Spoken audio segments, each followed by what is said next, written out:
Hello everyone and welcome to my Know the Best Final Chronicle 2020 preview, as this is, supposed to be really the final big show for Noah, but there's a lot of big time matches coming up afterwards after this, there's a GHC Heavyweight Tag Title matchup, I believe on the 19th, it's, the champions, at least, Takashi Sugiura and Kazushi Sakuraba. I don't know why I said at least. It's not like they have a title matchup or anything as coming up.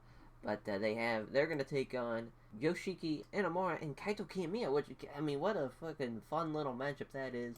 The young, up and coming, really just Kaito's already a star already, but Yoshiki Inamura really more the up and coming, younger talent taking on the old guard. It's a fun little matchup that could happen, but for this card, 7-match card, 3 titles on the line: the GHC Heavyweight, GHC National, GHC Tag Team, or Junior Tag Team titles, are on the line as the actual GHC Heavyweight Tag Team champions will be taking on the Heavyweight Champion and the National Champion in singles matches. A fun card for the Final Chronicle show. I kind of did love the way they booked their 20th anniversary shows to kind of space them out like this, to have kind of 3 or 4 big major shows. I mean, you had the Keno Go Shiozaki 60-minute draw on the Volume 3 show, then the Volume 4 show, obviously Go and Kento, and I'm about to say Kento Miyara, Go and Katsuhiko Nakajima, and then for this, having Go and Takashi Sugiura, which, I mean, really, that's some 3 big-time heavyweight matchups. You couldn't ask for anything better out of Pro Wrestling now as far as main events go. But we gotta, we'll talk about those more in depth. So we're gonna go with the opener. Kenya Okada, Yasuo Takayato, who is now 20 years old, has had 8 matches in his very young career. The 15th graduate of the Noah Dojo, the first one in over 2 years since Kenya Okada. So they faced off twice before. Obviously, giving wins to Kenya Okada being the older of the two. I mean, for a guy who's 20 years old, doesn't have even 10 matches in, it's already looking like he's going to be another great graduate. He's got a great look. He's going to be, Noah's been just creating some future diamonds, really, in my opinion, with Junta Miyawaki. I mean, you could say Kaito was, definitely someone from that, a young diamond in the rough who started from the Pro Wrestling Noah Dojo. Yoshiki Inamura, I don't really count. He was like a Noah graduate or anything, but he's a young diamond coming up in the future. But we all know that we all know who's winning. It's gonna be Kenya Okada. Yatsutaka Yano will be one to look out for in the future. That is for sure. As Momo no Shinshin, which translates to Undefined. Daisuke Harada and Atsushi Kotogi and Junta Miyawaki take on the Congo team, Tadaratsu, Heo, and Neo, as Congo, they've been really coming together strong with the addition of Katsuhiko Nakajima and Congo. Really, like Keno, Nakajima, and you have a solid undercard, Karadetsuku, and having Heo and Neo. It's kind of like a fun little junior tag team. They're coming together strong. They could have a very big 2021 if the things line up correctly for them. We'll see though. But as far as this match goes, the former junior tag team champions, the former GHC junior tag team champions, and Momo no Shinshin, with Junta. So basically, with Junta being the young line of the bunch, youngish line of the bunch, could see him taking the fall. I would love to see, Daisuke Harada or even Toji, because I mean, honestly, I felt like their loss to Stinger was a bit of an upset, so I would hate to kind of see them get squandered back down with another loss here in this undercard, the Final Chronicle show. So I'm hoping for a win. We'll see what happens though. I'm gonna go with them getting the win though. Still, as the next match, 6-man tag, full throttle of Hajime Ohara, Yohei, and Siki Yoshioka taking on the Congo team of Katsuhiko Nakajima, Masaki Amiya, and Manabu Saya. Of these two teams, obviously the Congo team much, bigger and star power. And really, just as far as, I don't think it's a question who's going to win this. It's going to be Congo. It's Full Throttle, they're more like the junior they kind of fill that role of what Mattel's were a couple years back. And now, with Full Throttle, they're the current, junior stable that's in right now. I don't really see them getting the win here. I'd be shocked if they did. Yohei and Nakajima could do a lot of fun stuff, though. So I'd be interested to see how they do together. But other than that, should be an easy one for Congo. As the next match, Stinger GHC Junior Tag Team title matchup of Yoshinori Ogawa and Yada, which I think Ogawa's on his 7th reign, and Ogawa's on his, and not Ogawa, Hayata's on his 6th reign, and Ogawa's on his 7th reign. I could be wrong. I feel like it's somewhat like that, maybe 5, 6, 6, 7, something like that. But they're gonna take on Kotaro Suzuki, and then the man who was the mystery partner for him at the Volume 4 show, Salve D'Oriente, which Salve D'Oriente translates to Savage from the East, as he was the mystery partner. You might be like a fairly new fan of pro wrestling now, or maybe just pro wrestling generally. If you go, I've never heard of this man before. Who is this Salvente D'Oriente? He doesn't even have a Wikipedia page or anything like that. As the man who is behind the mask, it hasn't been revealed yet. There's a lot of rumors saying that it's Yuya Tsusumu, who is from Pro Wrestling Freedoms, which makes sense. They're around the same height and weight and whatnot. Yuya Tsusumu wrestled for Noah 2 years ago in 2018, so it does make sense. A complete gimmick change for a guy who's 17 years in the business, though. That is quite interesting and something. I don't know if the office was like, we gotta get somebody that's like a marketable star for us. That's a mask. Maybe they saw what just kind of how New Japan has a lot of characters like that, and maybe they're just like, we need to have something kind of like that. So they have Salve D'Oriente. I would love to see Kotaro Suzuki and Salve D'Oriente get the win here. I felt like it was an upset that Stinger got the win at the Volume 4 show. Might as well just keep that going with another title change here, giving a big win to Kotaro Suzuki and Salve D'Oriente. I think they could definitely be, because they're they're not a part of a stable, they're not a part of anything, so this would just kind of be perfect for them to be a part of the GHC Junior Tag Titles scene and having a big win here over Stinger. I just, it would, it seems like it's, might as well just keep the switches going with that one and having I wouldn't say an upset win, because I mean, Kotaro Suzuki, very talented. Salve D'Oriente, from what I saw from him, seems to be very talented. Seems to actually, especially in the junior division in GHC, or not just in GHC, in Noah, the Noah division in right now, there's a lot of guys like Yohei, Hayata, and those guys, they can work. But there's also a lot of junior guys that are just kind of like, eh. I feel like Salve D'Oriente is more on the guy that can go. We'll see what he could do, though, with more opportunities and whatnot. As the next match. Next, it's a title match, GHC National title matchup. Keno versus Kazushi Sakuraba. Man, from what they've done, kind of the build-up from that Volume 4 show and Noah the Best show, with kind of the touring matches that they've been going on. They've seemed to have great chemistry, Keno and Kazushi Sakuraba.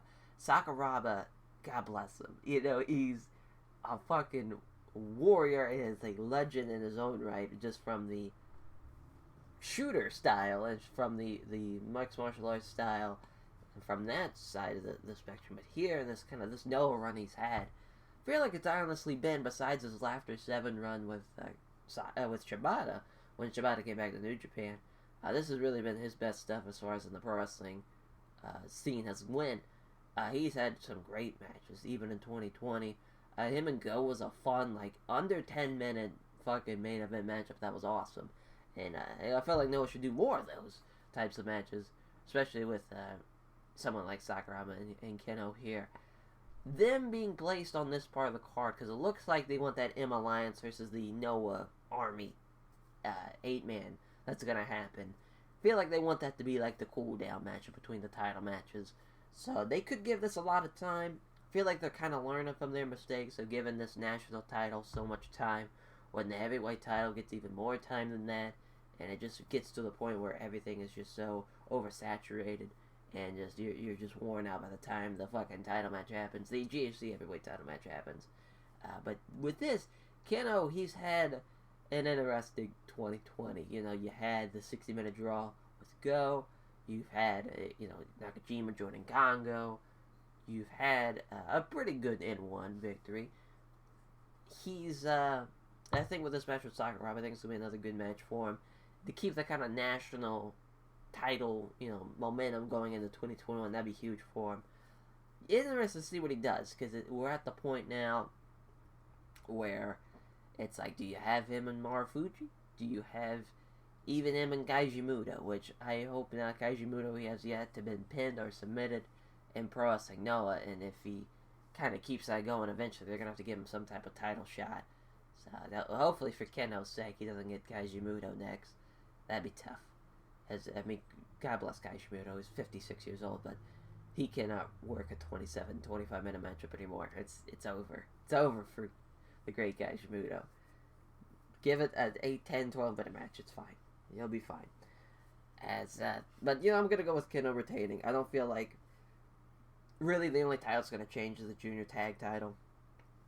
Don't feel like they're gonna double champ anybody with either Sakuraba or Takashi Tsuchiura.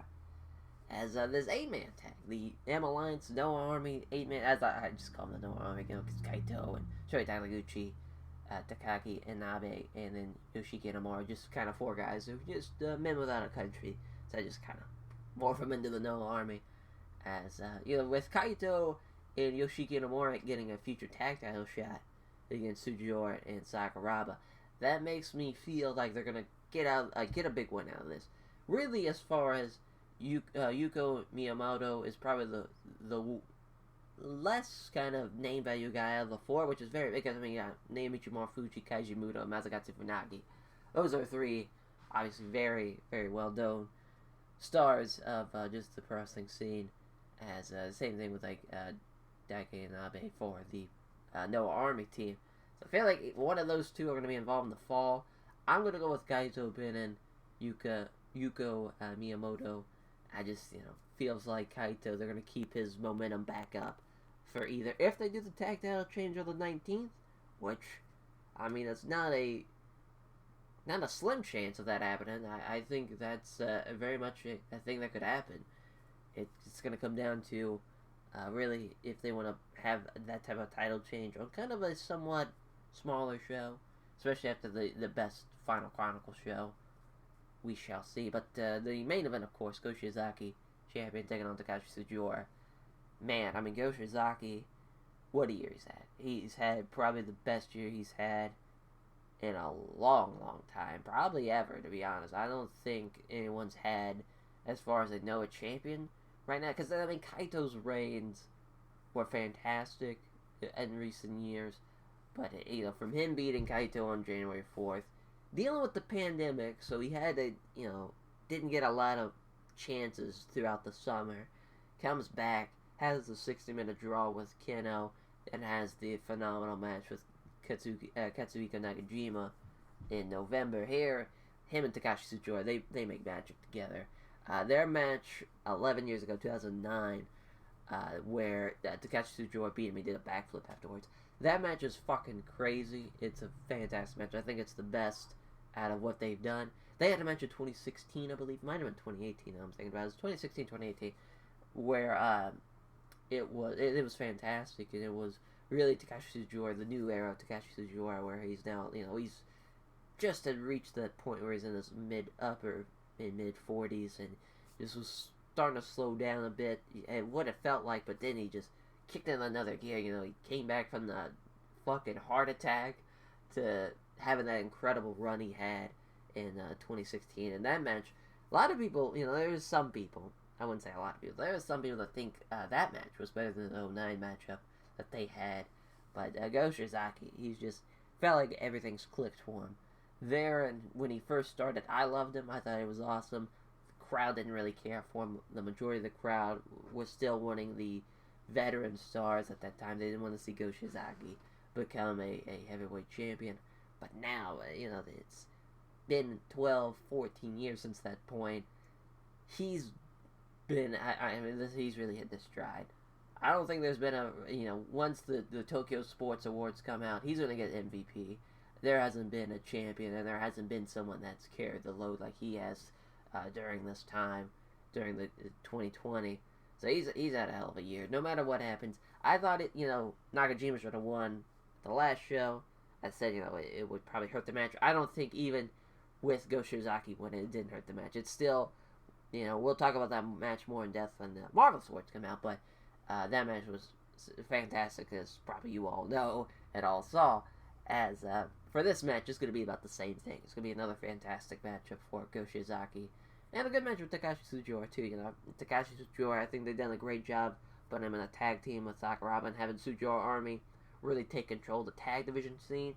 Because he's kind of been all over the place. He started out as kind of the national division scene, bouncing back to the tag division scene. I think that's a great place for both Takashi Tsujiura, and that's a great place for Naomichi Marufuji. And kind of let the heavyweight division here in 2021 and 2022 kind of be dominated by guys like Katsuhiko Nakajima, Go Shiozaki, and even, with Kaito Kiyomiya, and even, in Keno, Yoshiki Inamura, if that's like in 2, 3, 4 years down the line. Stuff like that. Even Masa Kiyomiya, if even, kind of like his last big run in the heavyweight division, could be something like that. But as far as this card goes, this is another great card for Pro Wrestling Noah. A lot of matches I want to see. They've done a great job. They've done a fantastic job for what they just feel like they were getting their momentum in 2019, and even with this pandemic, they've kept on moving with stride and have done a lot of great stuff. And hopefully the great stuff continues. As that will do it for this video, as we will catch you guys next time. Take care.